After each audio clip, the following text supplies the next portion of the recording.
comme ça, ceux qui ne sont pas là ce soir pourront assister au replay. Donc voilà, donc là, on est en live. Et du coup, je vais vous partager mon écran. Tchac. Ouais, pour cette nouvelle saison, j'ai dit, je fais les choses bien. J'ai j'ai mis en place là, hop, un nouveau format là, sur les PowerPoint. Alors d'habitude, sur les différents webinaires qu'on fait thématiques, parce que tous les mois, en fait, avec la Fédé, c'est un webinaire thématique. On va parler de plein de choses. L'objectif, bah, c'est de progresser, etc. Dans votre vision, dans ma vision aussi, parce que les échanges qu'on a en général sont assez sympathiques et ça me permet aussi bah, de voir d'autres visions. Et c'est comme ça qu'on progresse. Et là, j'ai changé un petit peu la présentation des PowerPoint. Donc, ceux qui ont l'habitude de venir au webinaire Cross Training Force, ben, vous allez voir, ça change un petit peu. Alors, donc ce soir, ben, on va parler dans ce webinaire du Cross Training Force, qui est une discipline qui appartient à la Fédération des clubs de la défense. Et je vais vous présenter tout ça aujourd'hui. Si vous avez des questions, ben, vous pouvez les poser dans le fil de discussion ou à chaque fin de présentation de page, euh, je vous, je vous donnerai simplement la liberté de parole. Alors ce soir, on va parler des qualités d'un bon coach. Et pour vous, c'est quoi les qualités qu'un bon coach sportif devrait avoir? Alors si vous avez vu un petit peu les questions, c'est les qualités d'un bon coach, qu'est-ce qu'on doit maîtriser pour passer au niveau supérieur, quelles sont les nouvelles influences sportives à la mode à apporter dans l'entraînement. On va parler de cross-training force forcément. Et en bonus, eh ben, on va avoir un petit bonus. Ça sera comment bien programmer un début de saison. Ça sera tout à la fin. Et là, on pourra vraiment échanger, bah, voir comment vous faites, vous, quelle est votre vision. Et je vais vous expliquer bah, la vision que l'on a au sein du Cross Training Force, notamment là dans ces débuts de saison. Alors, Tiff Aben dirait l'adaptabilité et l'écoute. OK. Donc ça, c'est pour les qualités. Tac, tac, tac. Il y a que Tiff qui a une réponse à ça. De quelles sont les qualités d'un bon coach, selon vous?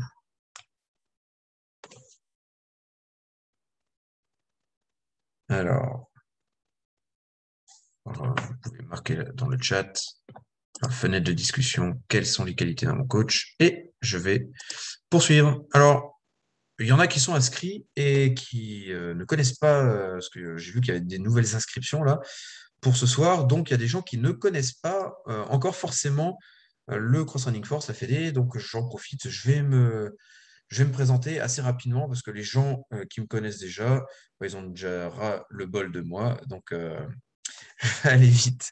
Donc, moi, je m'appelle Adrien. Je suis conseiller technique national pour la Fédération des clubs de la défense. Donc, je suis formateur et concepteur de formation. Je suis également coach préparateur physique.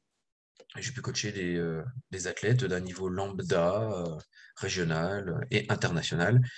Je suis également préparateur mental, formé à la sophrologie, l'hypnose, la PNL, etc. et bien d'autres. Je suis également posturologue, formé à l'approche de la neurologie fonctionnelle, des réflexes archaïques, etc., etc., et de la réathlétisation. Et je suis également certifié en nutrition. Le deuxième co-créateur du Cross Training Force, il s'appelle Sébastien. Il est également donc conseiller technique à la Fédération des clubs de la défense. Il est un peu comme moi, hein, pas mal de diplômes, donc il est aussi coach et préparateur physique. Lui, il travaille au CNSD. Le CNSD, pour ceux qui ne connaissent pas, c'est un peu l'INSEP des armées. Donc voilà, il y a l'INSEP, c'est là où tous les sportifs de haut niveau vont s'entraîner. Donc c'est à Paris. C'est assez chouette comme endroit. En plus, j'ai eu l'occasion d'y aller il y a 2 jours, pendant 2 jours, c'était super chouette. Et, eh ben, il y a la même chose pour les armées, et ça s'appelle le CNSD, et c'est à Fontainebleau. Donc lui, là-bas, il est conseiller sport et handicap. Ça veut dire il est cadre hein, et il s'occupe de tout ce qui est question d'handicap, etc. Au niveau des compétitions, de la Fédé, etc., etc. Il est également coach en nutrition et il est coach de vie. Et voyez, en fait, c'est un petit peu ces mélanges-là de toutes ces formations qu'on a pu faire, parce que voilà, Seb, il a pu faire une bonne vingtaine, trentaine de formations. Pas, moi, de mon côté, bah, pareil, j'ai fait pas mal de formations. Et dans notre vision du sport, c'est marrant hein, pour ceux qui me suivent aussi un peu pour Labo, et c'est un peu le même principe. Dans notre vision du sport, on trouvait ça dommage que pour trouver des enseignements, il fallait aller à gauche, à droite, payer plein, plein, plein, plein d'argent, etc. Et donc, on a essayé de regrouper ce que nous, on trouvait de mieux avec ce que l'on pratiquait dans la vie de tous les jours. Et donc, le cross-training force, c'est quelque chose dans, la base que j'applique depuis des années, notamment, j'ai débuté avec des sportifs en sport de combat, en MMA notamment. Donc, on avait des gens qui allaient sur des compétitions internationales en cage ou alors qui allaient dans des championnats de France, pancras, kickboxing, etc. Et vous savez, dans cette discipline comme le MMA, c'est tellement technique, on n'a pas le temps tout le temps on ne peut pas avoir 3 séances de prépa physique dans la semaine. Donc, on essayait de faire au moins une bonne séance de prépa physique. Et ce qu'on voulait, c'était toucher assez rapidement un petit peu tout ce qu'il y avait besoin de développer et voilà, de manière progressive pour être bien, pour que ça soit optimal au niveau des compétitions, etc. Et donc, c'est un petit peu là qu'on a développé la vision du cross-training force. Et en fin de compte, après, voilà, c'est devenu le produit que c'est actuellement. Et j'aurai l'occasion de vous en reparler plus tard. Est-ce que vous suivez bien jusque-là? Ça va? Ça se passe bien? Alors vous pouvez me dire oui, ou vous pouvez me dire non, il n'y a aucun souci, je vous écoute. Vous pouvez soit prendre la parole si vous avez déjà des questions, ou alors tout simplement mettre oui dans la fenêtre de discussion. Et ok, Flavien, Claudia, yes, oui, ok, super. On continue alors. Les qualités d'un bon coach. Alors, c'est très, très subjectif, hein, ce que j'ai marqué, mais selon moi, ce que devrait avoir un bon coach, ben, c'est déjà dans un premier temps de l'adaptabilité. Ça veut dire qu'un bon coach, il doit savoir s'adapter aux personnes qu'il a devant lui. Alors, hop, j'accepte, il y a quelqu'un qui nous rejoint. Donc, une des qualités fondamentales du coaching, c'est s'adapter. Moi, ce qui me gêne, alors c'est marrant parce que je sais pas si, Benjamin, si tu as répondu l'adaptabilité tout à l'heure suite à notre discussion qu'on a eue au cours de la nuit. On en a un peu parlé et je disais justement, je prenais en exemple le fait, j'étais à un séminaire de prépa physique là, à l'INSEP. Donc c'était un mastermind, hein. J'ai fait un mentorat sur 9 mois en préparation physique avec pas mal d'intervenants. Et là, lors de ce dernier séminaire en immersion, donc c'était 2, 3 jours à l'INSEP. Il y avait de la pratique sur des mouvements phares, donc des mouvements rois. Et dans ce séminaire, la personne qui donne le thème de cette séance dit, bah voilà, vous allez devoir faire du squat, du soulevé de terre, enfin, peu importe, hein, les mouvements qu'il avait demandé. Et il demandait à chacun, alors tous les gens qui étaient présents étaient des préparateurs physiques qui bossent, certains dans des fédés, certains en indépendant, mais qui ont déjà du bagage. Et qui leur demandait, bah voilà, coachez les gens, coachez-vous entre vous et apportez les corrections et la progressivité sur les exos si vous voyez que la personne ne réussit pas. Et donc, qu'est-ce qu'on voyait? Eh ben, globalement, je dirais même à 90% des groupes, alors il y avait 5 groupes, et il n'y avait aucune notion de progressivité. C'est-à-dire que les gens, ils ont pris à cœur la consigne, c'est il fallait faire un squat, un back squat, ok, sur une cage, back, je charge la barre, et, euh, et puis on continuait, voilà, il y avait des bonnes consignes, hein, aligner bien les bras, faut pas casser ici, essaye de descendre le plus bas possible. Mais quand les gens n'arrivaient pas, il n'y avait pas de consigne de correction. Il n'y avait pas de consigne, par exemple, sur les torques, vous savez, les moments de tension, etc., que l'on doit avoir dans les bras ou au niveau des pieds. Il n'y avait pas de consigne vraiment qualitative au niveau de l'exécution. Et le problème, c'est que quand quelqu'un que vous voyez faire du sport devant vous n'arrive pas à exécuter un mouvement, comme par exemple le squat, et il faut être honnête, là on avait en face de nous des groupes de préparateurs physiques qui exerçaient déjà. Donc au niveau qualité, voilà, il y a toujours à redire hein, sur tout. On se remet en question tous les jours et on apprend tous les jours sur ce qu'on pratique. Mais donc, il y avait des choses à redire, forcément.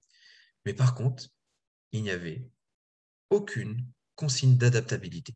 Ça veut dire, tu n'es pas capable de faire un squat, il va falloir que tu fasses un autre mouvement. Le problème, c'est que là, des coachs ont du mal à faire le squat, ont des problèmes, des lacunes de mobilité, mais 98% des gens qui sont en face de vous, quand vous leur faites des séances, c'est qui? Ce sont des gens lambda, des gens qui sont assis toute la journée ou des gens qui n'ont pas fait de sport depuis des années. Surtout là, on est en septembre. Alors, on retrouve beaucoup de gens qui n'ont plus bougé. Qu'est-ce qu'on fait? On lui dit, bah voilà, tiens, on est première séance, il y a marqué back squat, eh ben, on va te mettre au back squat. Est-ce que pour vous, c'est une bonne solution? Qu'est-ce que vous proposeriez, vous, comme solution si la personne n'arrive pas à faire un squat, un back squat propre? Allez-y, marquez-moi dans la fenêtre de discussion. Je suis tout oui. Alors, qu'est-ce que vous pourriez proposer? Alors, il n'y a pas de réponse fausse, hein. Il y aura que des bonnes réponses. En plus, moi, je pars du principe que si on arrive à expliquer sa réponse, et ben voilà, la remettre dans un contexte, et ben c'est vraiment entendable. Si on me dit une réponse, mais qu'on n'arrive pas à l'expliquer, là, c'est déjà un peu plus compliqué. Alors, Claudia, par exemple, nous dit déjà de commencer sur du air squat. Mais avant ça, apprendre le mouvement en se mettant en quadrupédie. S'asseoir sur une chaise, voilà, il y a des bons exemples. Donc après, voilà, ça va dépendre donc de la personne qu'on va avoir en face de nous. Mais une personne qui a du mal, par exemple, à trouver la bonne qualité de mouvement, c'est vrai qu'on peut lui faire du box squat. On va s'asseoir sur un banc qu'on va mettre derrière, ne serait-ce que pour lui faire comprendre à peu près voilà, ce qu'on attend de lui. La solution, si vraiment le mouvement est vraiment pas propre, avant de charger, on va peut-être lui faire bosser des mouvements qui vont être un peu plus, euh, comment dire, un peu plus basiques, comme le air squat. C'est déjà une bonne chose. Mais bon, si la personne n'arrive pas au back squat, est-ce qu'elle va arriver au air squat? Il n'y aura pas de charge, mais est-ce qu'on va avoir une belle gestuelle par expérience? C'est vrai qu'on essaie d'inculquer un bon air squat. Alors moi, ce que j'aime bien dire, c'est, par exemple, vous savez, vous avez un nouveau qui arrive. Alors, je donne des tips, hein. Vous les prenez si ça vous chante. Il y a une personne qui arrive. Moi, mon objectif, c'est de lui faire réussir un squat. Donc, si je vois qu'elle n'a réussi pas trop, par exemple, je vais travailler en air squat avec elle sur des tempos. L'objectif, ça serait là, de descendre. Vous savez, des tempos, descendre par exemple sur entre 3 et 6 secondes. OK. De rester peut-être un peu en bas, en isométrie. Alors, en bas en isométrie, ça ne veut pas dire en bas relâché. Ça veut dire en bas contracté. Et après, je remonte sur 2-3 secondes. Ça permet quoi? Ça permet en fin de compte de gagner au niveau du contrôle moteur. Ok. Ça, c'est super à faire, par exemple, pour faire comprendre le mouvement. On peut le faire en début de séance. Après, si on veut faire du renfort, pour faire du renforcement musculaire, bien souvent, c'est là où on est obtus. Ah ouais, mais attends, mais il faut que je fasse mon back squat parce que voilà, les autres, ils vont prendre de l'avance sur moi. Bon, déjà, les autres, on s'en moque. Mais ce qui est sûr, c'est que si vous voulez prendre de l'avance sur vous-même, il va falloir peut-être repasser par des phases un petit peu plus basiques. Donc, moi, ce que j'aime bien faire, c'est par exemple, j'adore faire cette idée de créer une pyramide. Vous savez, vous faites une pyramide et vous mettez une hiérarchie des mouvements. Par exemple, on sait que les personnes qui ont du mal à faire du back squat, en premier abord, on peut leur faire du step up. Vous savez, des montées sur banc. Alors, de manière latérale dans un premier temps, puis après de manière frontale. Pourquoi? Parce que les EMG ont montré qu'il y avait une meilleure activation des muscles au niveau fessier et quadriceps, si ma mémoire est bonne, quand on fait des step-up. Ok, donc ça veut dire qu'il va y avoir un meilleur recrutement musculaire quand on va faire une montée sur banc. Ok, donc vous savez, vous mettez un pied en hauteur là, sur un banc et hop, vous poussez sur le pied qui est en hauteur et vous montez, et puis vous redescendez, vous essayez de mettre du contrôle moteur un petit peu là-dedans, et puis voilà, vous allez essayer de progresser. En plus, là, les personnes qui vont avoir une restriction de mobilité vont y arriver un petit peu plus, donc ça va être un peu plus facile pour eux. Il y a un truc qui est pas mal aussi, qui recrute énormément les fessiers aussi, et qui permet de vraiment gagner en flexibilité au niveau de la cheville, parce que la cheville est souvent un des facteurs limitants du squat, c'est des sleds, du sled. Vous savez, vous mettez sur un sled, vous mettez la personne derrière le sled, lourd, il tend les bras, et il va faire du sled lourd. Voilà. Pourquoi c'est avantageux? Ben, déjà, quand on fait du sled, il n'y a pas la version, il n'y a pas la portion excentrique. OK? Donc, on risque peu de se blesser, peu d'avoir de courbatures. On n'a pas de poids sur la colonne. Donc, c'est génial. OK? On ne lutte pas pareil contre la gravité, même si on pousse et qu'on se retrouve, le buste, normalement, est assez parallèle par rapport au sol. Un petit peu, je vais vous remontrer. C'est comme la première photo là. Donc voilà, là, on est sur un pattern de mouvement qui est très similaire au squat. Vous voyez tous ma petite photo avec le petit monsieur là qui pousse le sled? Donc voilà, là, on va venir vraiment travailler la mobilité de la cheville, en plus chargé, donc ça va être vraiment un grand plus pour améliorer ça. Mais malgré ça, il y en a, en fait, ils n'ont pas acquis les bons patterns de mouvement dès la base. Donc, qu'est-ce qu'on va leur faire faire? Et ben, c'est là où Claudia est revenue là-dessus. Elle nous explique là la quadrupédie égale l'apprentissage du mouvement contre le mur. Donc, euh, ouais, on peut travailler par exemple au sol, on fait du quatre pattes, et on peut venir travailler ne serait-ce que le quatre pattes avec, alors, déjà seul, ok, pour refaire une bonne dynamique, et après on peut même mettre un élastique, vous savez, euh, ok, le égal c'est puis. Quadrupédie, puis apprentissage du mouvement contre le mur, puis Zercher squat, puis front squat kettlebell et seulement bien après back squat. Ouais, bah tu vois, c'est une belle hiérarchie de mouvements que tu nous as donné là. Et donc, tu vois, bah, moi, avant tout ça, enfin, je vais pas avant, mais je vais entrecaler des choses. Par exemple, le mouvement de base que je mettrais sur le back squat, je mettrais du rampé ventre au sol, par exemple, de la reptation, pour venir déjà retravailler le 1, vous savez, le gros orteil et tout le mécanisme qu'il y a derrière. Parce que le gros orteil, quand il s'active et qu'on pousse avec le gros orteil dans le sol, là, on vient retravailler toute la chaîne postérieure, dont notamment la mobilité de la cheville, qui est vraiment un facteur limitant. En plus, ça permet de retravailler vraiment le pied en lui-même et donc de replacer comme il le faut la structure. Ensuite, on va retravailler en quadrupédie. La quadrupédie, c'est vraiment intéressant parce que on est vraiment sur du gainage primitif, primordial, et ça permet de développer vraiment tout un tas de choses. Je reviendrai là-dessus sur un autre webinaire, mais voilà, c'est vraiment intéressant. Et en plus, la quadrupédie, quand on avance, ou on recule, en fait, on est sur des patterns qu'on retrouve après de manière verticale. Si on ajoute par exemple autour de la hanche un élastique et qu'on met l'élastique accroché sur un point d'ancrage qui est dans notre dos, quand on va avancer, vous savez, je vais avancer à quatre pattes, tuc, tuc, tuc, j'ai mon élastique qui tire, là je vais retrouver des contraintes qui sont un peu similaires au, euh, au squat.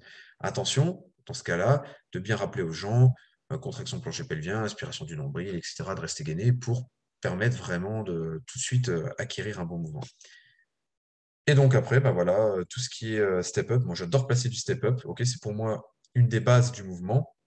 Après, on peut placer, comme Claudia disait, dos au mur, on peut mettre du zercher, même si le zercher, je trouve qu'il faut quand même déjà une certaine part de gainage, parce que la plupart des gens ont tendance à être vachement vers l'avant, à se laisser emporter vers l'avant. Si on leur met une charge, vous savez, quand ils descendent des fois en squat, ils sont déjà beaucoup sur l'avant.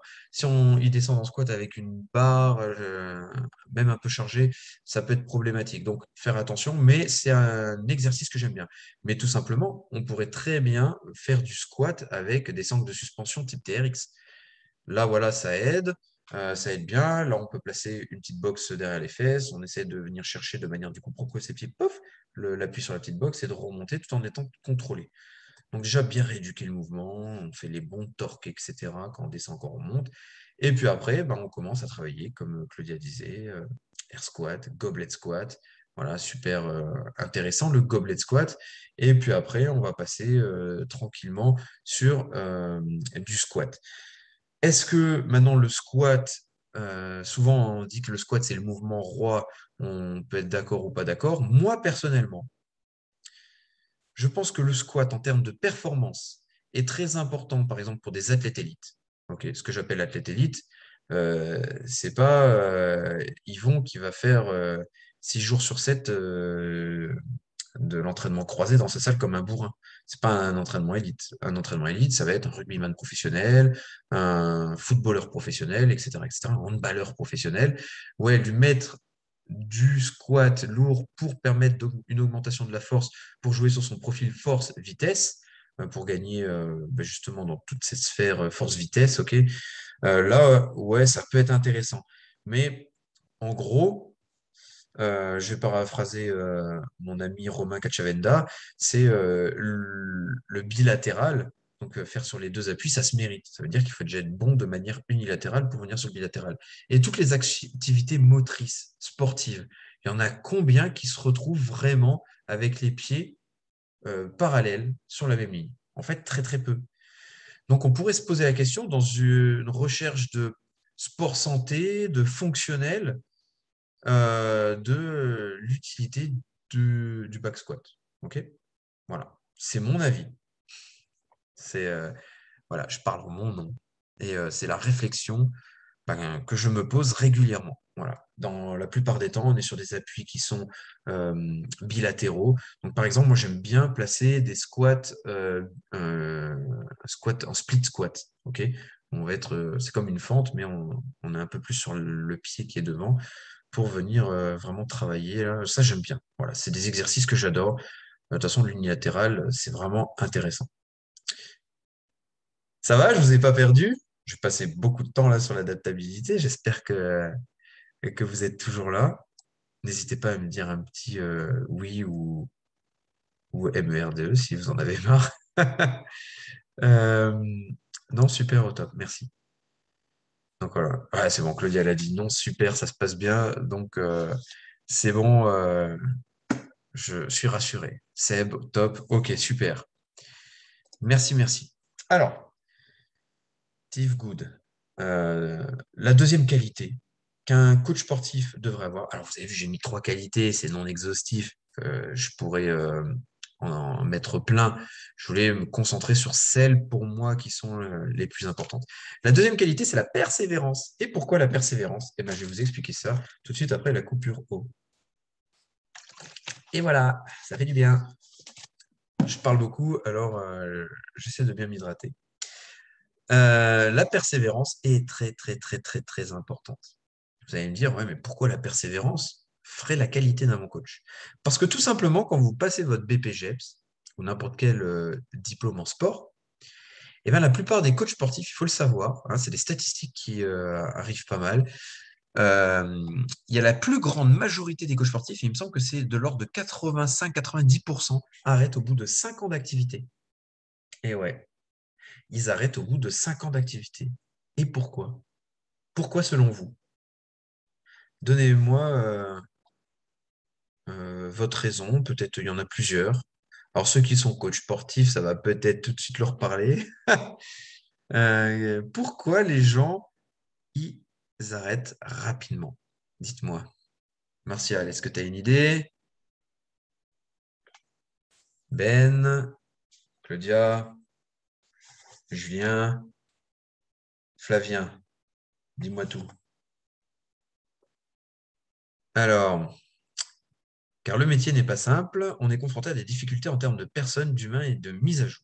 Ah, tu vois, ça va arriver après. Lassitude, non remise en question, stagnation. Il faut continuer non-stop à se former. OK. Et beaucoup ne le font pas. Ouais, je suis complètement d'accord avec toi. D'ailleurs, beaucoup passent un BPGEPS et pensent que ça y est, ils savent tout et c'est les rois du monde. Et on sait très bien que le BPGEPS, c'est juste un diplôme qui permet de gagner de l'argent. OK. C'est pas là où on gagne vraiment en compétences. Donc, les arrêts, c'est la solution de facilité. OK. Je vais vous donner les 2 raisons qui ressortent le plus hein, par rapport aux études au niveau du coaching qui sont faites. La première, c'est qu'il y a beaucoup de gens qui se blessent. Ok, tous les coachs en salle, souvent, le cordonnier le plus mal chaussé, blablabla, les coachs ne s'échauffent pas forcément beaucoup, surtout qu'ils ont plusieurs séances dans la journée. Euh, et du coup, il y a pas mal de blessures. On parle pas forcément on va pas rentrer dans le détail de tous les coachs fitness qui font la plupart du temps des mouvements très, comment dire, euh, très mal exécutés, hein. Euh, et donc, du coup, forcément, les articulations vont s'abîmer un peu plus que prévu. Et puis voilà, après, il y a les tendinites, les ligaments, etc. Si on n'a pas un bon process de récupération derrière, on risque d'abandonner. Et puis, deuxième chose, et là, il ne faut pas se voiler la face, dans le monde du sport, c'est pas l'argent qui fait vraiment la différence, hein. Il faut être vraiment motivé. Donc, voilà, il va falloir trouver des choses, et on va en parler après de ça, dans le troisième point, quand on parlera un petit peu des influences sportives à la mode, à la portée d'entraînement, on en discutera de cette phase-là et qui pour moi me semble prépondérante. Mais voilà, l'argent, c'est vraiment un gros problème au niveau du coaching sportif. Un coach sportif, vous êtes BPGEPS, vous travaillez dans une structure, vous ne gagnez pas énormément d'argent. Et si je me trompe, dites-le moi tout de suite, hein, il n'y a pas de souci. Euh, il doit y avoir forcément des personnes qui doivent gagner un peu plus, un peu mieux. Après, voilà, mais en règle générale, c'est pas ouf ce qu'on gagne quand on est dans une structure. Et le problème, donc, là, je pense pas que vous ayez échappé à l'effet de mode, mais ces derniers temps, il y avait un peu le coronavirus et ça a été compliqué pour la plupart des coachs sportifs qui ont dû fermer boutique. Ok. Donc, la persévérance, c'est se dire, voilà, il y a des moments durs, je vais trouver des solutions, encore une fois, m'adapter. Ok, l'adaptabilité, c'est pas que pour les élèves, hein, c'est aussi pour vous l'adaptabilité. Et je vais essayer de développer différemment le coaching, le business, etc., etc. Mais je vais persévérer. Pourquoi? Parce qu'au final, ceux qui persévèrent, vont pouvoir rester sur le devant de la scène, ils vont avoir plus d'expérience que les autres, vont avoir vraiment un vécu. Donc souvent, vous savez, on dit les échecs, voilà, ça permet d'apprendre. Il y en a qui trouvent que c'est des phrases bateau. Moi, je trouve que les échecs, c'est vraiment un bon apprentissage si on sait tirer les conclusions adéquates. D'ailleurs, le troisième point, c'est la remise en question qui doit être permanente. J'ai vu qui dans le chat en a parlé, qui disent les gens se forment pas assez. Ouais, c'est clair, les gens ne se forment pas assez. C'est vraiment le problème. Le problème de la remise en question, c'est vraiment majeur, hein. Et je peux vous dire, moi, ça fait maintenant, je sais pas, on est en 2021, ça fait 6 ans que je coach des gens, que je forme des gens au niveau national, et je vois des gens venir un peu de tous les secteurs. Ouais, voilà, 95% des gens sont formés une fois et s'arrêtent là. Voilà. Il y a un, euh, il y a un gros frein. Et quelle que soit votre activité, mais il faudrait vous former en permanence. Il faut se remettre en question. Pourquoi? Moi, j'aime bien dire aux gens, pourquoi? Parce qu'on me l'a dit, hein, et j'ai trouvé ça très pertinent, mais j'aime bien dire, regarde comment tu programmais, comment t'entraînais il y a 6 mois. Si actuellement t'entraînes de la même manière, c'est que tu as oublié de progresser. OK? Si vous êtes ce soir-là euh, ici, c'est que quelque part, vous avez une remise en question. OK? Parce que vous cherchez à apprendre des choses, acquérir des nouvelles compétences, etc. Donc voilà, ça c'est très important. Moi, je dis souvent aux gens quand je les forme, quand on fait le brevet fédéral justement de Cross Training Force, le BF1, je leur dis, ce n'est pas une finalité, ce n'est qu'un début. Donc, on voit beaucoup de choses hein, au Cross Training Force. C'est vrai que souvent, les gens qui ont fait BF1, BF2, BF3 voient beaucoup plus de choses, même que certaines personnes qui ont fait une licence TAS, surtout au niveau programmation sportive, et puis même adaptabilité au niveau de l'entraînement. Mais ce n'est qu'un début, quoi. Ce n'est qu'un début. C'est une porte qui s'ouvre sur plusieurs petites portes. Donc voilà, et il va falloir aller voir un petit peu ce qu'il y a derrière chacune des portes pour vraiment progresser. Ça, c'est vraiment important. La remise en question, elle doit être perpétuelle. Je vais vous donner mon exemple. En 2020, j'ai passé entre 10 et 15 formations. J'arrive même plus à me rappeler le nombre, tellement j'en ai pris. Des formations qui ont coûté très cher, des formations qui ont coûté peut-être un peu moins cher. Quand je dis un peu moins cher, c'est le minimum que j'ai mis, c'était à 500 euros. Voilà, en 2020. Et j'ai fait entre 10 et 15 formations. Donc voilà. Alors, peut-être que Pour certains, c'est un facteur de dépense. Moi, je vois ça comme un investissement parce que ce qui me permet de me former, donc l'argent que je vais mettre dans la formation, c'est quelque chose que je vais pouvoir retransmettre dans mes formations, que je vais pouvoir retransmettre dans mes coachings. Je vais apporter des nouveaux outils dans mes coachings et c'est ça qui va me permettre, du coup, de peut-être d'attirer une nouvelle clientèle, peut-être de déjà satisfaire la clientèle présente, ce qui est le plus important à mon sens, hein. Je pense que c'est plus important de satisfaire des gens qui sont déjà présents que de satisfaire, enfin que voilà, d'essayer de recruter absolument des nouveaux. Et donc voilà, il faut absolument se former. Voilà, avoir un calendrier de formation dans sa tête en disant, tiens, moi, je vais arriver à ce niveau-là et ce qu'il me faut, c'est ça, ça, ça, ça, ça. Et puis voilà. Ok, on a fini avec le premier point. Est-ce que vous avez des questions? Vous pouvez mettre oui ou non dans la fenêtre de discussion. Si c'est oui, allez-y, posez votre question, il n'y a pas de souci. Je suis tout oui. Alors, je vous écoute, je vous écoute.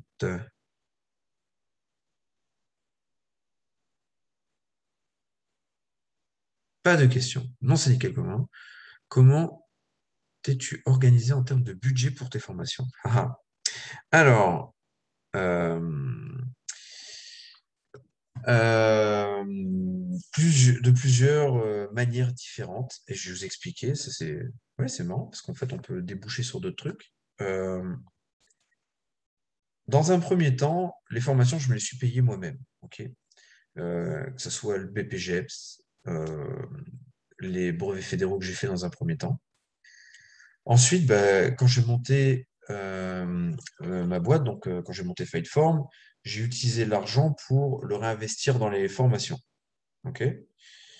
Euh, j'ai demandé aux structures Euh, j'ai demandé aux structures qui m'accueillaient, par exemple, quand en fait j'ai eu la chance pour aller faire du cross-training. Je faisais du cross-training dans un club de MMA, ok, pour la préparation physique des compétiteurs. Et le cross-training, c'était pas encore trop répandu à l'époque.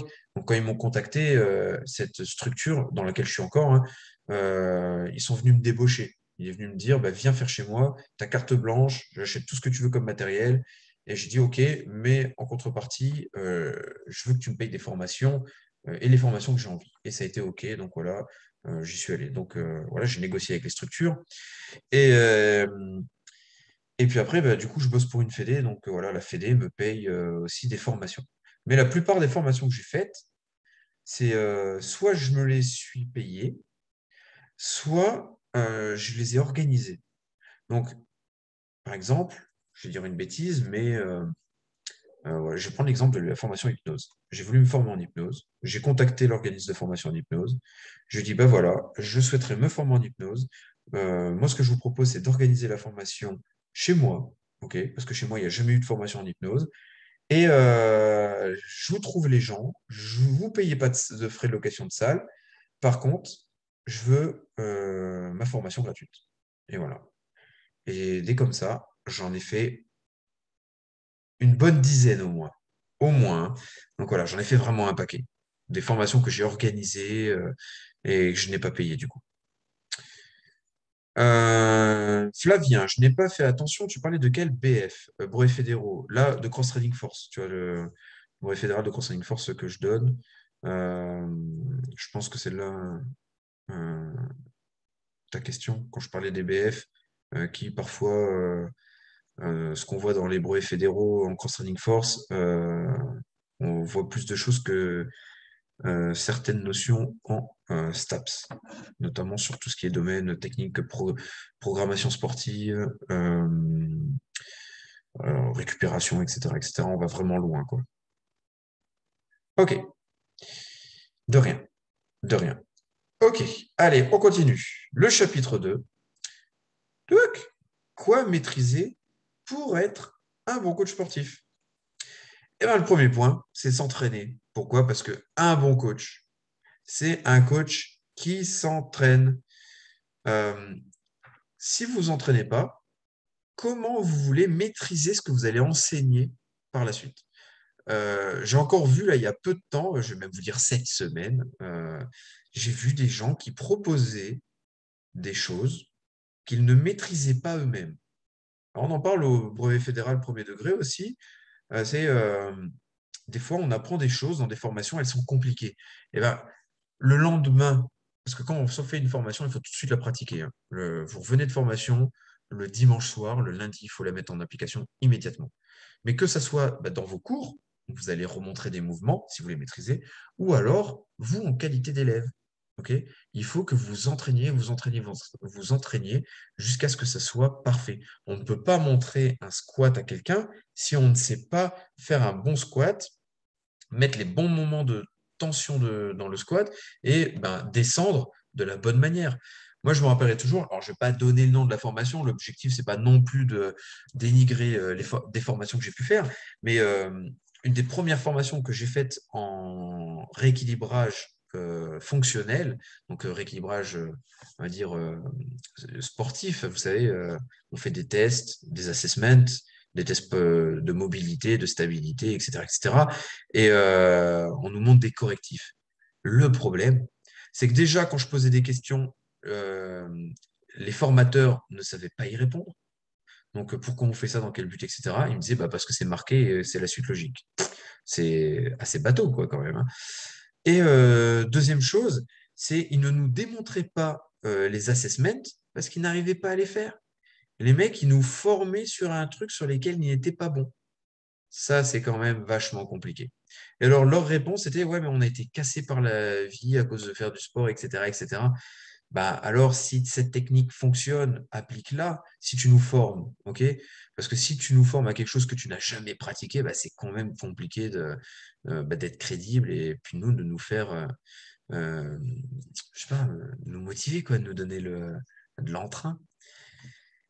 Et donc, du coup, voilà, il y a encore peu de temps, là, j'ai vu des gens montrer des mouvements qu'ils ne maîtrisaient pas. C'est quand même compliqué, quoi. Donc, voilà. Euh, Vous savez, quand un élève regarde, on parle souvent des sens visuels, auditifs, kinesthésiques, olfactifs, gustatifs, vous savez, le VACOG, là. Mais c'est vrai que les gens, par exemple, moi, je suis assez visuel et kinesthésique. Ça veut dire que j'ai besoin de voir quelque chose et pendant que je le vois, je le pratique pour vraiment l'engrammer dans ma tête et savoir ce que je vais faire. Et donc voilà, si la personne en face de moi me montre pas la bonne technique, ça va être dur de comprendre comment moi je vais pouvoir voir les moindres petits tips, comment je vais voir les correctifs, je vais voir ce qui ne va pas fonctionner, quoi. Alors, donc là, tu dis, nous, on parle de rôle modèle. C'est non négociable que j'enseigne à mes stagiaires. Yes, ouais, c'est ça, en fait, il faut être un modèle. Un coach qui s'entraîne pas, c'est un mythomane. Euh, Si on s'entraîne pas, comment on peut être crédible? Comment les gens, du coup, peuvent comprendre? Et du coup, et surtout, quand vous travaillez, on est sur des entraînements croisés, hein, ok, on pourrait parler de préparation physique, mais on est sur des entraînements croisés, c'est le même principe. Comment on peut donner des protocoles et avoir une idée euh, de la faisabilité si on ne l'a jamais fait sur nous. Si par exemple, demain, je demande à des personnes de faire un plate-nef ou de faire de l'isométrie supramax, comment je peux savoir ce que ça fait si je ne l'ai jamais expérimenté moi-même? Donc voilà, quelles sont les adaptations? Est-ce que ça va fonctionner? Est-ce que je l'ai utilisé sur assez de monde pour avoir un recul de l'efficacité de cette technique? Parce qu'il y a des techniques qu'on voit sur Internet, par effet de mode, hein, et c'est pas forcément que ça fonctionne, quoi. C'est pas parce qu'on voit un truc sur Internet que voilà, il faut l'appliquer sans réfléchir. Donc, première chose, il faut s'entraîner. Ça, c'est indéniable. Un bon coach, ok, si il veut vraiment passer au niveau supérieur, il faut qu'il sache animer. On peut pas être un coach qui va vraiment gagner en compétence si on ne sait pas animer une séance. Donc, c'est-à-dire, j'ai vu des coachs en salle, c'est véridique, dans des salles, je vais le dire en français, qu'on appelle des boîtes. J'ai vu des gens coacher assis par terre pendant toute la séance, du début à la fin de la séance, sur leur téléphone, et ils disaient juste, ben voilà, regardez le tableau, là, il y a marqué ça, allez, c'est parti. Et les mecs regardaient à peine leur licencié. Il faut savoir animer. Animer, ça passe par quoi? animer, c'est apporter du dynamisme dans vos séances. Il faut être ludique. Donc voilà, les gens, ils viennent après des journées de boulot, et ben, il faut savoir animer sa séance, leur faire faire des petits jeux. Voilà, il faut que ça passe par le jeu.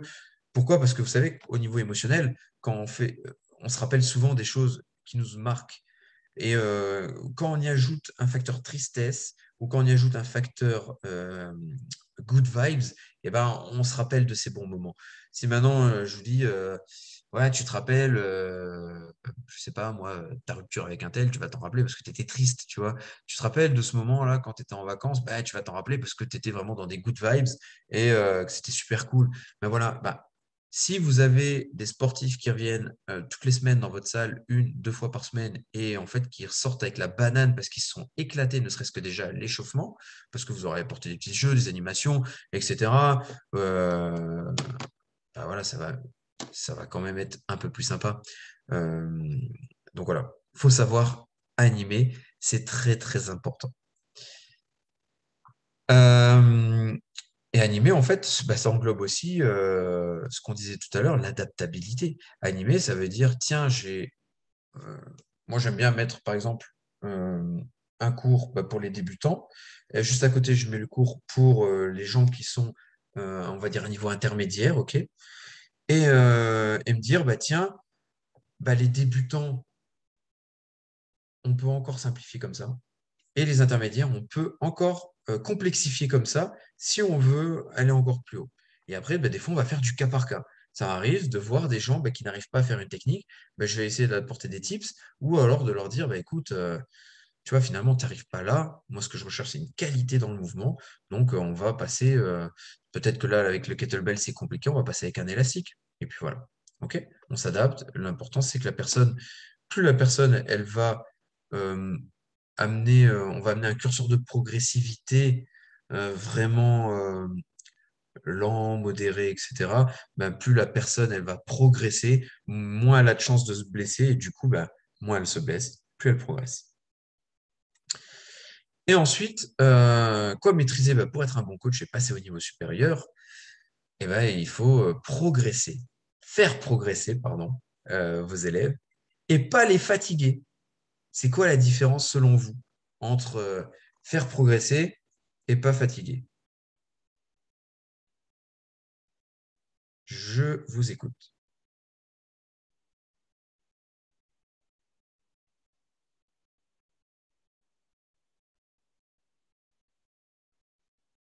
Allez, dites-moi tout.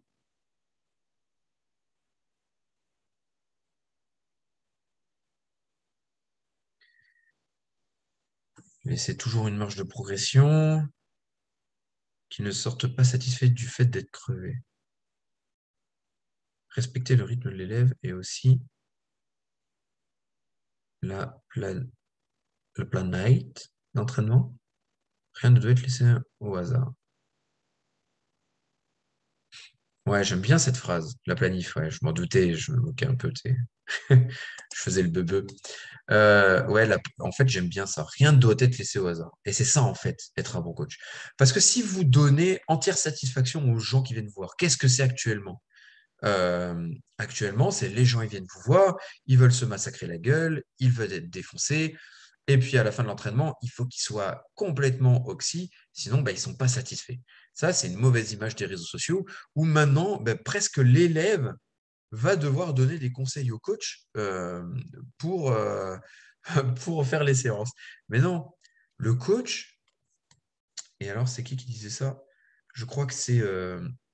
comment il s'appelle déjà? Kilo Strength. Ah, je perds son nom. Kilo Strength, comment il s'appelle? Kilo Strength, c'est un super coach, hein. Il coach la Kilo Strength Society, blablabla. Bla, bla, bla, bla. Je vais pas retrouver. Je vais pas retrouver. Bon, s'il y a quelqu'un qui l'a, voilà, Stéphane Cazot. Stéphane Cazot, qui est canadien, qui coach lui, il est du côté de Miami, là, maintenant, avant il était du côté de Los Angeles. Stéphane Cazot, c'est un des pontes de la planification, de la programmation sportive au monde. Et il dit, bah, il y a deux choses. C'est soit, en fait, si tu es un coach sportif, soit tu es un ingénieur, du sport, c'est quoi la différence? C'est que le coach, bah, il vient, il fait fatiguer un peu les gens, voilà. Et,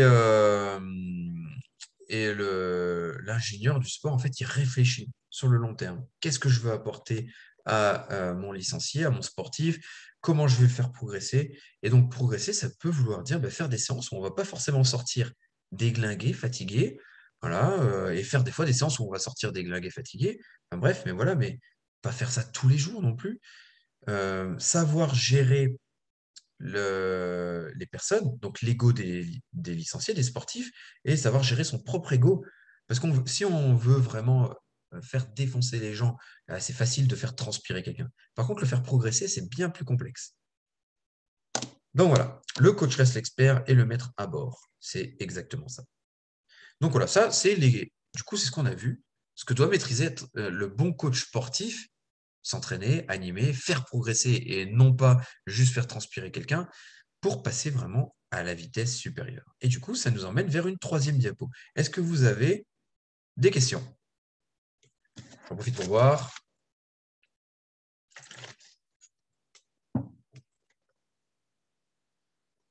Toc, toc, toc, toc, toc. Il n'y a pas de questions? S'il n'y a pas de questions, je vais enchaîner.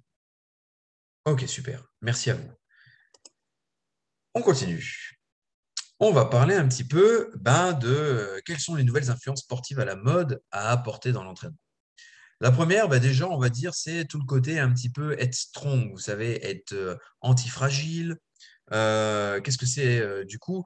C'est, vous savez, tout ce qui tourne autour, on va citer des exemples, Strong Fit, Wim Hof, OPEX Training. Voilà, ça, ce sont les nouvelles influences pour être plus fort, plus résilient, pour faire travailler l'hormèse. L'hormèse, c'est quoi? C'est réguler son corps, quoi. Il faut que le corps, voilà, on est trop confortable, vous savez. Regardez, moi, je suis sur une bonne chaise. La plupart du temps, je suis assis. On n'a plus trop chaud, on n'a plus trop froid, on n'a plus trop faim, on n'a plus trop soif, on se fait plus trop mal. Il faut qu'on ait des chaussures de plus en plus confortables. Enfin bref, on vit dans l'extra confort, ok?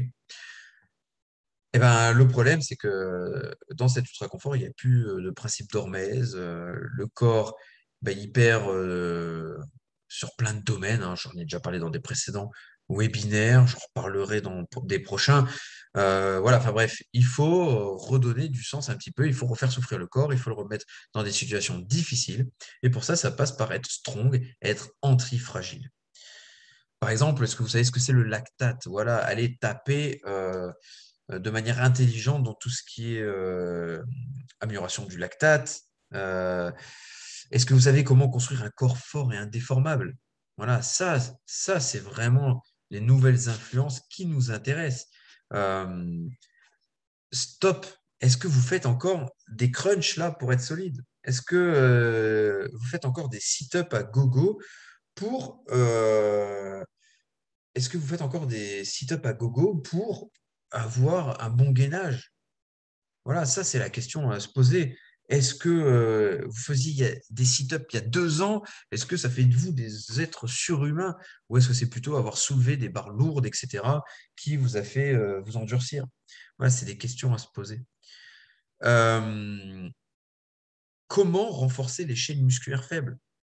Ok, quelle solution je peux apporter pour renforcer des déficits de chaînes musculaires? Je parle pas de muscles, là je parle de chaînes musculaires dans leur ensemble faible. Donc par exemple, là, voilà, Francis il donne l'exemple Pinot, Julien Pinot, c'est exactement ça. Donc de toute façon, pour ceux qui me suivent, ceux qui nous suivent, Cross Training Force, vous savez que de toute façon, on a une grande influence via le Strong Fit de plus en plus, où je dis pas que c'est le summum, hein. Donc voilà, de toute façon, tout ce qu'on a amené dans le Cross Training Force, c'est un ensemble de plusieurs visions. La vision de départ du Cross Training Force, c'est une vision qui est très proche de... ah ouais, devinez de qui? Devinez qui est la personne qui m'a inspiré beaucoup à mes débuts.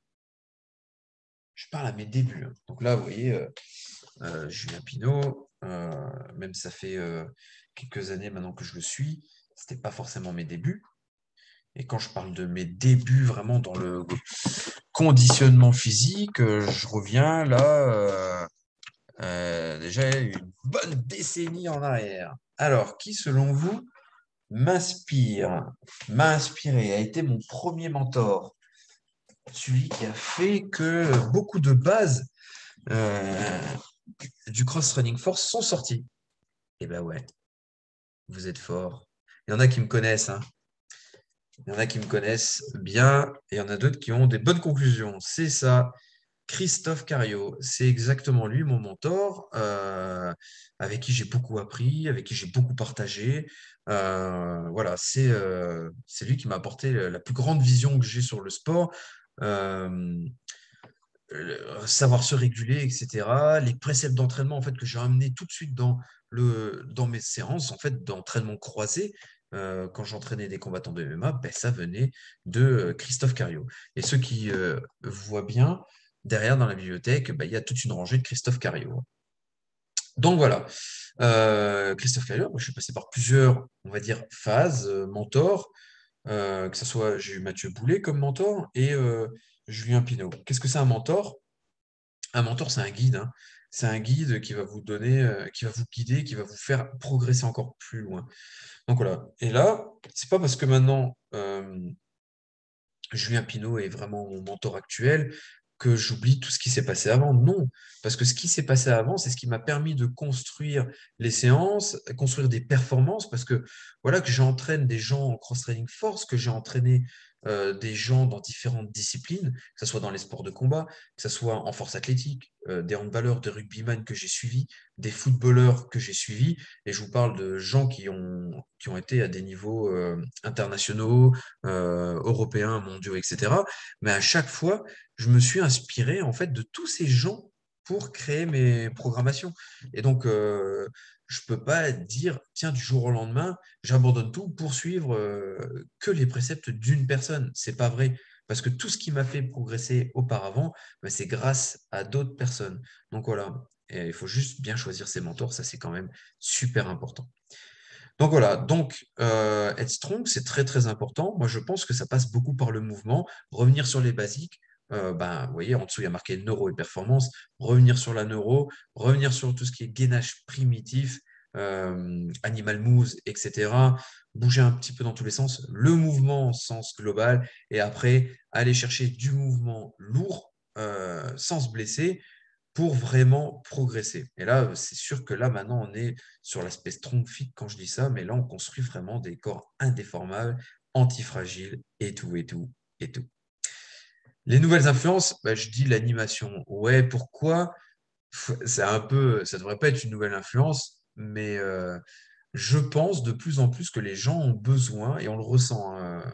Moi, je vois avec les demandes de coaching que j'ai de plus en plus, les gens, ils ont besoin de se redécouvrir, de revivre, de se rééclater parce qu'il y a eu le Covid et qu'il y a eu des grands oubliés en fait. Beaucoup de jeunes sont partis un petit peu en vrille, hein, des lycéens, des collégiens, parce que ça n'allait pas, etc. Et en fin de compte, l'animation doit revenir sur le devant. Donc, c'est à la fois, oui et non, une nouvelle influence, c'est se dire, eh ben, il faut rapporter du ludique dans vos séances d'entraînement. Ça doit être la base. Alors, faire des échauffements qui sont toujours les mêmes depuis des années, où vous allez faire du circuit à l'échauffement à un moment, voilà, il faut changer un petit peu son truc. Apporter du jeu, apporter de l'animation, quelque chose de ludique, je sais pas moi, amener un nerf à l'entraînement, tirer sur vos élèves quand ils font des bêtises, je sais pas, trouver un truc quoi. L'été, quand il fait très chaud, vous faites un cours dehors, pistolet à eau, et puis vous les arrosez. Voilà. Trouver un truc. Voilà, mettez de la joie de vivre dans vos entraînements. Il faut vraiment voilà, aider les gens à se reconnecter avec les autres et avec eux-mêmes. C'est très très important. Et forcément, ben, je ne peux pas ne pas en parler, l'influence de la neurologie fonctionnelle sur la performance, indéniablement. Après tout ce début d'année 2021, on a vu Djokovic, Federer, c'est des mecs qui jouent avec une raquette et une balle, là, si vous ne les connaissez pas. Mais aussi Riner, c'est un petit mec qui est un peu costaud quand même. On les a vus utiliser la neuro en 2021 dans leurs échauffements, dans leurs entraînements, etc. On sait que, par exemple, un mec comme Georges Saint-Pierre, vous savez, ancien champion de MMA, c'était un des plus capés en MMA, Georges Saint-Pierre, ça en était un précurseur parce qu'il bossait déjà avec un posturologue à l'époque. Donc voilà, la posturologie, la neurologie fonctionnelle s'applique directement dans le champ du sport. Il faut le mettre en place. On ne peut pas dire à quelqu'un, aujourd'hui, c'est impensable de dire à quelqu'un, bah, si tu veux gagner en mobilité, il faut juste faire des automassages et faire des étirements. Non, c'est impensable. Pourquoi? Parce que là, on parle, on réfléchit de manière musculaire, ok? En fait, compte, on ne réfléchit pas avec le cerveau. Qui c'est qui décide du mouvement? C'est le cerveau. Qui c'est qui met une limitation sur une mobilité de la cheville? C'est le cerveau. Pourquoi? Parce que pour lui, c'est pas sain de descendre plus bas. Donc, il va se dire, OK, stop, je bloque là. Et quand vous regardez, mais alors lisez n'importe quel livre sur les neurosciences. Donc, quand je parle de livres de neurosciences, vous savez, souvent, on a l'habitude, en tant que coach sportif, d'avoir des livres sur la biomécanique. Alors, moi, j'en ai aussi, etc.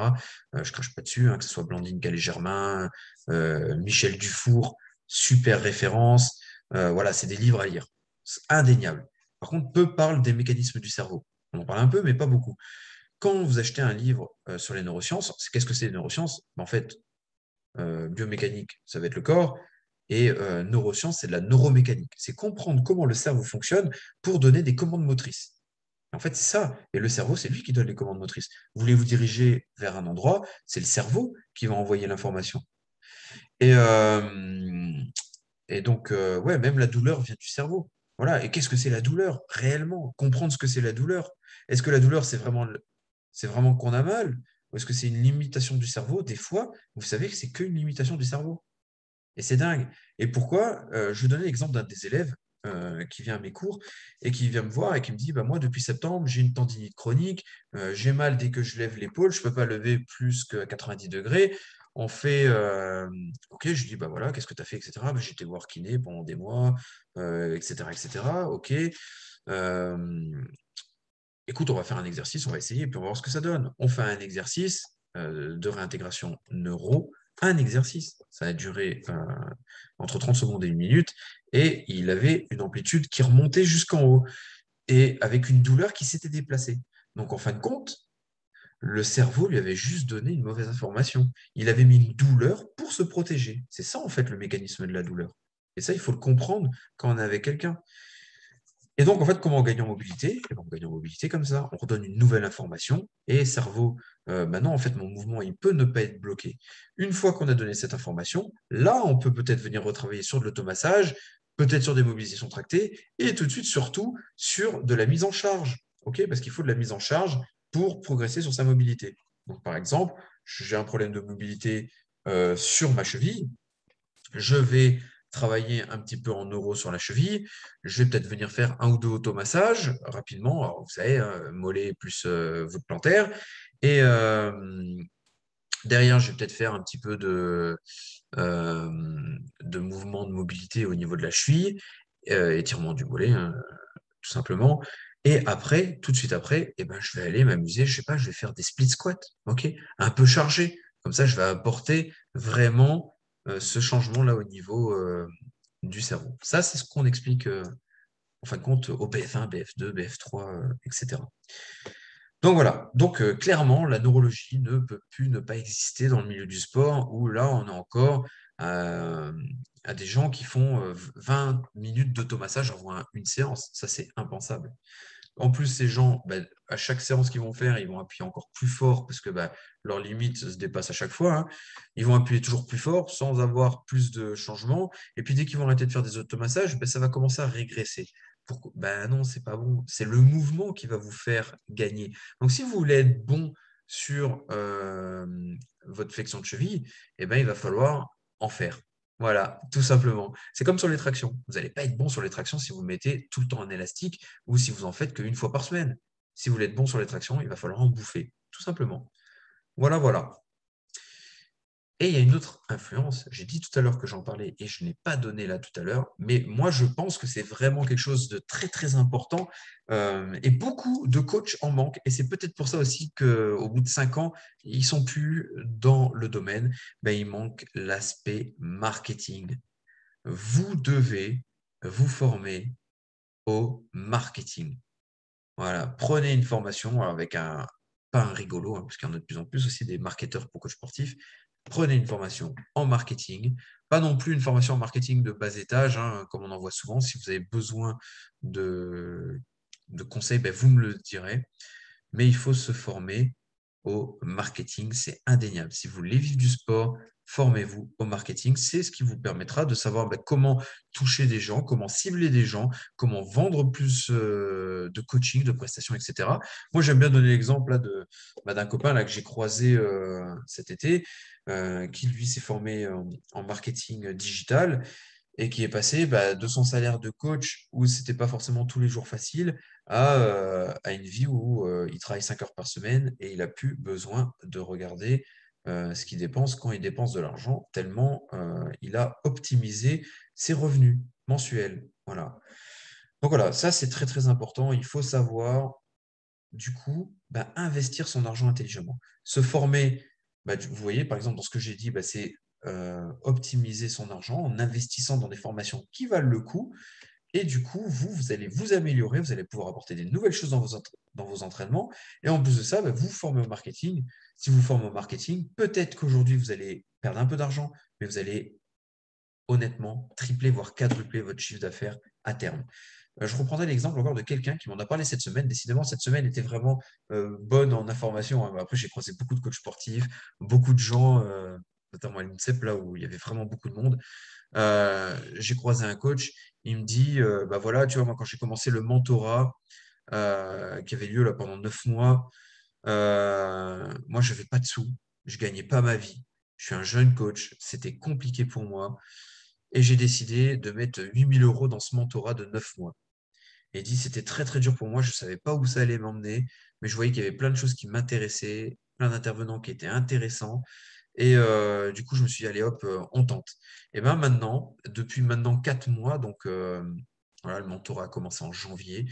Donc au bout de 6 mois, il avait mis en place pas mal de choses. Il s'était formé, il avait mis en place des actions, parce que dans ce mentorat, il y avait des réunions, un petit peu des brainstorming, des cerveaux collectifs, comme on appelle ça, où on parlait de marketing, on échangeait des idées, etc. Et ben cette personne gagne maintenant 6 000 € par mois. Et il nous a dit, maintenant, je me pose plus de questions. Quand j'ai envie de m'acheter une formation, je me l'achète et je regarde même plus le prix. Et je trouve ça plutôt pas mal, en fait. Parce qu'en fin de compte, on s'aperçoit que les seules limites qu'on a sont celles qu'on s'impose. Donc voilà. Avant de passer à la suite, je vais vous demander si vous avez des petites questions ou est-ce que vous voulez partager quelque chose. Dites-moi tout.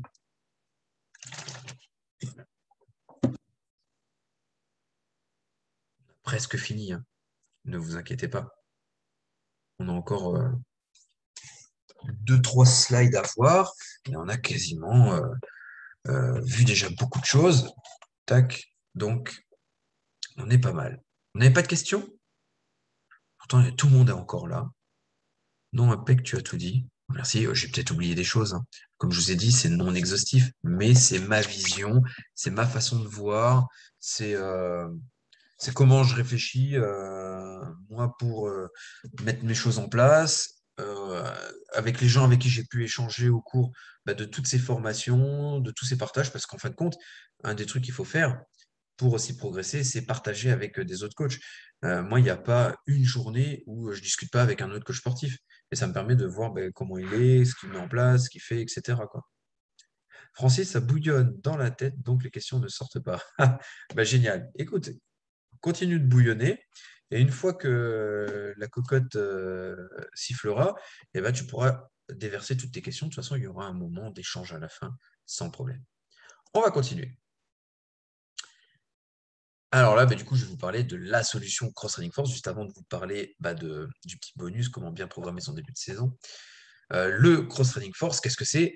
En fin de compte, tout simplement, tout ce que je vous ai dit là jusqu'à maintenant, c'est ça le Cross-Training Force. C'est toutes ces influences-là qu'on vous amène, toutes ces choses-là qu'il faudrait amener, mais c'est ce qu'on vous emmène dans le cross-training force. Alors, il y en a certains qui sont déjà sur le BF1 là.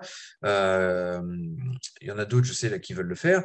Donc, vous avez vu un petit peu, mais il y a même des élèves à moi là ce soir. Donc, voilà, vous voyez un petit peu ce que j'ai dit, c'est ce que on met en application, hein. Je ne dis pas des choses que je ne mets pas en application dans ma vie.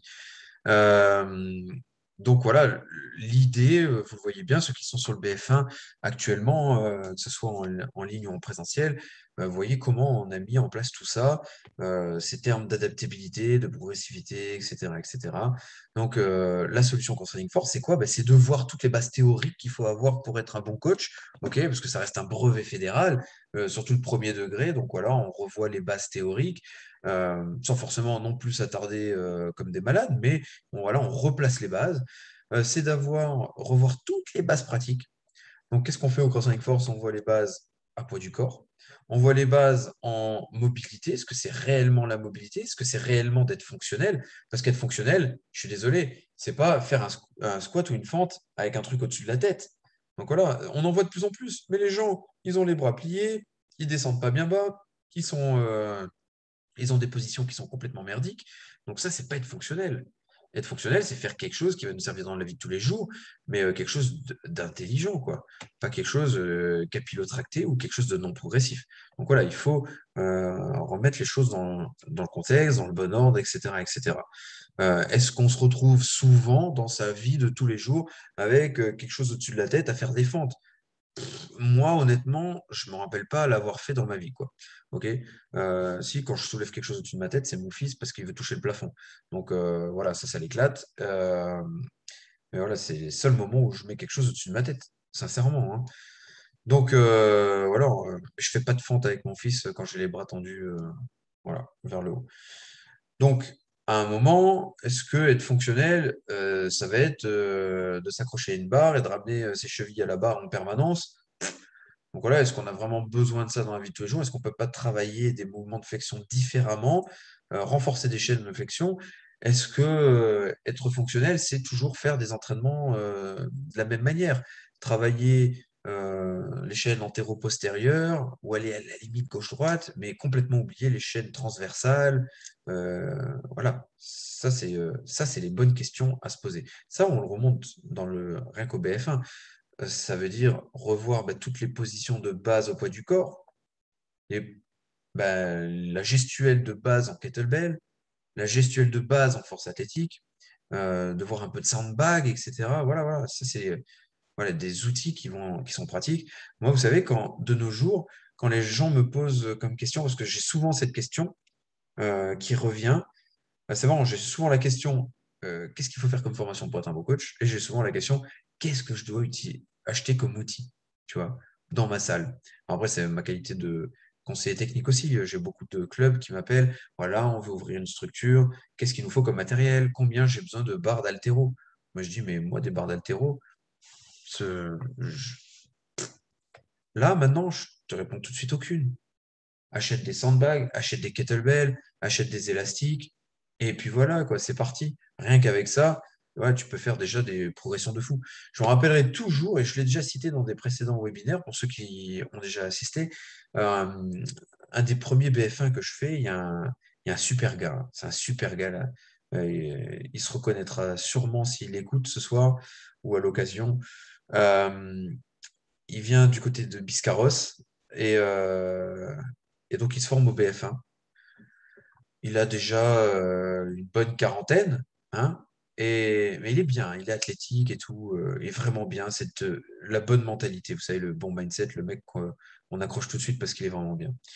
Et donc, il rentre chez lui après s'être formé, et en fin de compte, son club refuse de d'acheter du matériel. Et je le revois un an après au championnat de France de Cross Training Force. Et un an après, il me dit, tu sais, mon club ne m'a toujours pas acheté de matériel. Toute l'année, on s'est entraîné à poids du corps, avec poids du corps. Et il m'a dit, c'était tellement compliqué toute l'année de s'entraîner à poids du corps parce que dans la recherche de qu'est-ce que je vais leur faire faire comme séance ce mois-là, ce mois-là, ce mois-là, il dit, je me suis creusé la tête toute l'année. Mais en fin de compte, ce mec-là, il est devenu super bon sans s'en rendre compte. Pourquoi? Parce que si vous arrivez à programmer une saison sportive juste avec du poids du corps, et ben là, vous pouvez dire, pour chapeau bas, euh, ouais, tu vas aller loin. Tu vas aller loin. Pourquoi je dis au BF1, hein, pour ceux qui sont sur le BF1 en ligne, là, vous avez dû voir, je dis la seule limite du coach sportif, bah, c'est un peu lui et ses idées, quoi. Il faut bouillonner, avoir des idées, essayer des trucs, tester, voilà, en permanence. C'est ça qui nous fait progresser. Bah, lui, voilà, pendant un an, il a fait qu'au poids du corps. Et le pire, le top, c'est qu'il a gagné les championnats de France de Cross Running Force en vétéran. Donc, voilà, c'était super cool. Et il avait des élèves qui étaient venus avec lui et qui avaient fini super bien classés. Donc voilà, c'est vraiment top. Et après, dans le cross-training force, qu'est-ce qui est intéressant, c'est l'après-formation. Une fois que vous avez fini la formation, vous vous retrouvez sur un groupe, parce qu'on a des groupes privés sur Facebook, un groupe pour ceux qui font la formation BF1 et un groupe pour ceux qui ont fait la formation, qui sont diplômés. Et ces gens qui sont diplômés du brevet fédéral, on les met sur un groupe privé et régulièrement, bah, dès qu'il y a des nouveautés dans le monde du sport, je le partage dessus pour qu'il y ait toujours cette recherche de progression. Et en plus de ça, eh ben, on renouvelle régulièrement les apports de la formation. Donc voilà, ceux qui sont sur la formation en ligne et qui ont pris par exemple, ben, j'ai vu là, il y en a qui sont inscrits au webinaire ce soir, qui ne sont pas présents ce soir, mais qui sont inscrits, donc vous le verrez en replay. Il y en a qui sont sur tous les modules, aller plus loin sur la plateforme de formation. Aller plus loin, ça correspond un petit peu au BF2, au BF3, à des parties des cours du BF2, BF3, plus à des cours en plus. Donc, en fin de compte, on crée encore du contenu en plus, parce que voilà, à la base, le BF1, BF2, BF3, c'est 3 fois 5 jours de formation, dont à chaque fois une journée de certification. Donc, on peut pas, on est limité par le temps. Donc, on s'est dit, mais tiens, on est limité par le temps, mais on avait encore des choses à leur dire, et donc on les met en ligne pour que les gens ben, continuent à progresser. Donc voilà, ça c'est l'objectif, c'est toujours aller plus loin. Et puis il y a certains cours qu'on a déjà remis à jour depuis les débuts pour ceux qui sont là depuis les fondations. Donc voilà, ça c'est la solution Counseling Force, c'est ce qu'on propose dans nos BF1. C'est un peu ce mélange. On parle d'être strong, on parle de la neuro, on parle de plein de choses. Voilà, voilà. Est-ce que vous avez des questions? Ou alors j'enchaîne. Et vous avez le temps comme ça en plus d'y réfléchir. J'enchaîne un peu. Si vous avez des questions, vous les marquez là dans le fil de discussion. Et puis dès que j'ai fini avec ce slide, bah, je vous explique, on répond aux questions sans problème. Marquez toutes vos questions comme ça. On aura juste à revoir le fil de discussion et on pourra y répondre tranquillement. Construire son début de saison. Voilà, super important. Alors, vous avez vu les kettlebells là qui sont photos? Ça, c'est des vrais kettlebells. C'est ça qu'il faut acheter comme kettlebell. Arrêtez d'acheter des kettlebells chez Pentathlon ou chez Baber Sport, ouais, des trucs comme ça là. Euh, Achetez des kettlebells de compétition. Pourquoi? Parce que déjà, ils ont tous le même poids, la même taille, dimension, enfin pas le même poids, pardon, mais la même taille, la même dimension, et ils permettent vraiment de bien passer le poignet, etc. Vous allez me dire, ah ouais, mais c'est cher. Bah, moi, un jour, je suis allé chez Pentathlon. Et chez Pentathlon, j'ai regardé le prix des kettlebells. Après, je suis allé sur un site qui se trouve en Irlande, hein, qui s'appelle D8 Fitness. Et j'ai regardé le prix des kettlebells. Et je me suis dit, waouh, bah, pour 4 euros de différence, eh ben, j'avais un kettlebell de compétition. Donc voilà, je ne me suis pas posé de questions. J'ai acheté tous mes kettlebells là-bas. Euh, Si vous êtes gentil, que vous avez un bon panier, vous leur envoyez un petit message, vous leur dites voilà, bonjour, je suis coach sportif, je vais acheter du matériel chez vous, j'ai vu qu'il y avait de la bonne qualité, euh, voilà, est-ce que vous me faites un petit prix? Et en général, ils vous font toujours des petites remises. Il faut juste le demander gentiment. Et si vous ne savez pas parler anglais, bah, il y a Google Trad. Ils font un super boulot chez Google Trad. Donc, comment construire son début de saison? Déjà, découpez votre séance. C'est très important, c'est bête ce que je dis. Mais il faut qu'il y ait un fil logique dans ce découpage de séance. Il faut apprendre qu'il y a plusieurs choses dans une séance. Il y a votre échauffement. Il faut qu'il y ait une partie skill technique. Ok. il faut que lors de ces skills, ces techniques, vous leur appreniez les bonnes gestuelles. Alors moi, à une époque, c'est vrai que pendant les cours des débuts de saison, tout le mois de septembre en général, et jusqu'à mi-octobre, quand j'ai vraiment beaucoup de débutants, on, on montre des skills. On fait toujours un bloc technique au tout début, et même j'aime bien le montrer aux intermédiaires et aux avancés parce que on a toujours besoin de revoir la technique d'entraînement. Parce que vous savez, des fois, on pratique, on veut mettre plus lourd, on veut aller plus rapide, ça se détériore un petit peu, même si on essaie toujours de faire attention. Voilà, ça permet de réapprendre tout simplement comment refaire une bonne technique. Et, euh, et au début, c'est vrai que j'avais tendance à mettre 3 4 techniques. C'était un peu beaucoup en fait, hein. Maintenant, je me concentre plutôt sur une ou deux techniques, des techniques que l'on va retrouver en plus après, par la suite, dans l'entraînement, que ce soit sur un bloc force, comme on appelle au crossing force, ou sur un bloc métabolique. Donc, on met du skill. Ensuite, on aime bien mettre un petit bloc, on va faire plutôt du contrôle moteur, de l'endurance de force. Donc, on va faire quelques répétitions avec du tempo contrôlé, toujours une remontée dynamique, voilà, parce qu'on cherche quand même à être dynamique. Et après, on va faire un petit bloc métabolique. En bloc métabolique, ça ne veut pas dire faire une activité pendant 16 30 minutes en se déglinguant la figure. Des fois, juste la dernière fois, je me rappelle, là, il y avait une séance. euh, Ils ont bossé 5 minutes en tout. Il y avait Au tout début, ils ont bossé 1 minute 30. Ensuite, c'était 2 minutes. Et ensuite, ça finit, c'était entre 2 minutes 30 et 3 minutes. Un truc comme ça, quoi. C'était vraiment très, très court. Et il y avait à chaque fois 1 à 2 minutes de repos entre. Les gens, ils étaient déglingués. Déglingués. Je sais plus ce qu'on a fait exactement, mais il y avait un peu de course et il y avait un peu de renfort musculaire. Et les gens, ils étaient vraiment sur les rotules, mais ils ont fait, pour de vrai, ils avaient fait 5 minutes de bloc métabolique. Donc, en fin de compte, ça sert à rien de faire des blocs de 30 minutes où les gens vont plus contrôler leurs mouvements. Moi, je préfère faire quelque chose de très court, ok? Même des fois, quitte à mettre un peu de temps de repos dedans, mais faire quelque chose de très court, mais de qualitatif, où justement, ils vont pouvoir exprimer des notions de vitesse, de force, mais sur des laps de temps courts, ok? Là où il y aura peu de chances de se blesser. Et en même temps, on a couplé avec de l'endurance, etc. Pourquoi? Parce que le cross-training, c'est aussi euh, coupler différentes activités sportives, ok? C'est pas que coupler les filières énergétiques. Donc voilà. Et ensuite, à la fin, on fait un peu de récup. Et qu'est-ce que vous faites, vous, en guise de récup? Parce que moi, je vais vous dire ce que je fais en guise de récup. Ça choque souvent quand on fait les BF1. Euh,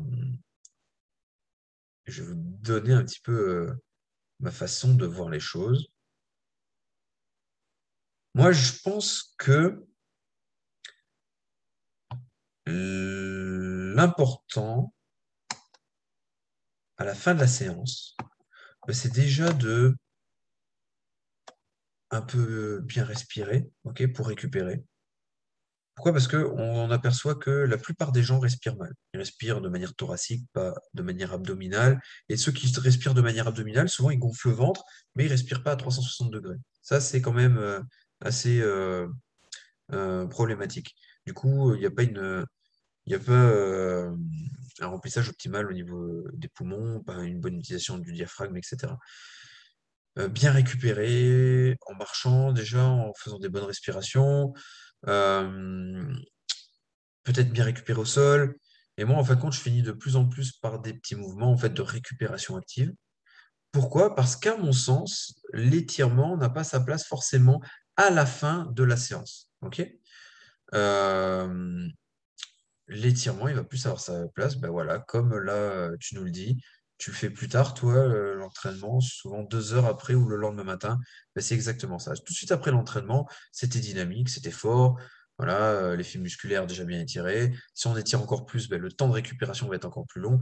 Mais moi, je préfère le lendemain matin ou le lendemain soir, si on n'a pas fait de séance, ben, ou alors un truc très très light, vous savez, juste courir tranquillement pendant 50 minutes sans se mettre de chrono ou quoi que ce soit, juste en respirant, par exemple, de manière, enfin de nasal breathing, respirer avec le nez. Voilà, là, vous pouvez faire un peu d'étirement, ça ne sera pas préjudiciable, mais pas après un gros entraînement. OK? Après, maintenant, s'il y a des personnes qui, pour elles, ça leur permet tout simplement de bien récupérer de manière psychologique, qui veulent faire deux, trois étirements, ça va. Mais alors qu'ils aillent vraiment tranquille. Ok, Francis, désolé, on a bientôt fini, hein, de toute façon, et à demain.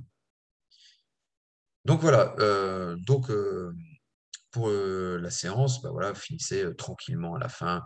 Voilà, retrouvez le groupe. Ok. Moi, j'aime bien placer une petite relaxation. Je ne le fais pas systématiquement, la relaxation. Pourquoi? Parce qu'il y a des gens, ils sont pas open sur la relaxation. Donc, je veux pas les embêter. Euh, ouais, le training autogène, c'est très bien, tu vois, Martial. C'est vraiment nickel. C'est ce qu'on enseigne en plus au BF2, tu vois, le training autogène et encore un autre. Euh, donc voilà, moi j'aime bien faire des séances de relaxation, c'est super, avec un peu de visualisation à la fin, on se sent bien, détendu, etc. Mais comme tout le monde n'accroche pas, je le fais pas systématiquement pour éviter de saouler les gens. L'objectif, c'est voilà, on s'adapte à chacun. Donc j'essaie de mixer avec des récupérations plus ou moins dynamiques. Et puis du coup, comment construire son début de saison? Créer le groupe. Faites-les jouer ensemble. Faites des jeux collaboratifs ou des jeux de confrontation. Voilà, créez du dynamisme dans vos séances. Euh, Apportez l'apéro à la fin de la séance. Voilà, des trucs comme ça qui vont vous permettre de vraiment créer le groupe.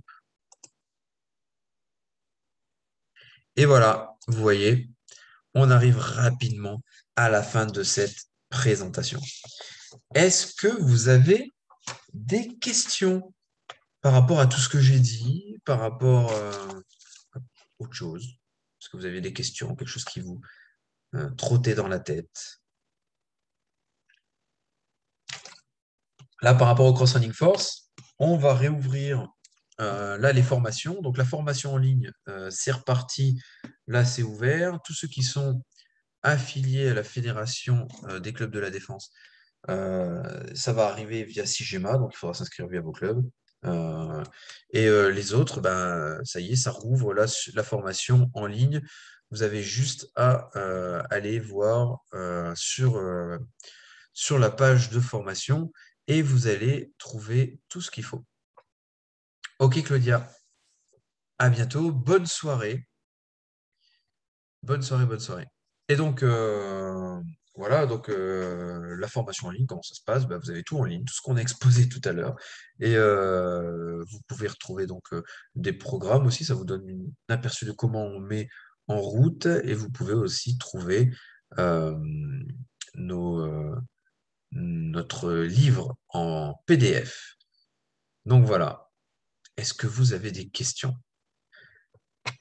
N'hésitez pas à me demander. Est-ce que c'était clair pour vous?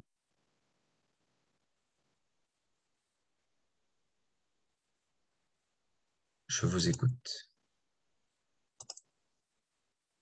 Bon, il y en a qui ont le droit de prendre la parole si vous avez envie, ou qui peuvent marquer dans la fenêtre de discussion.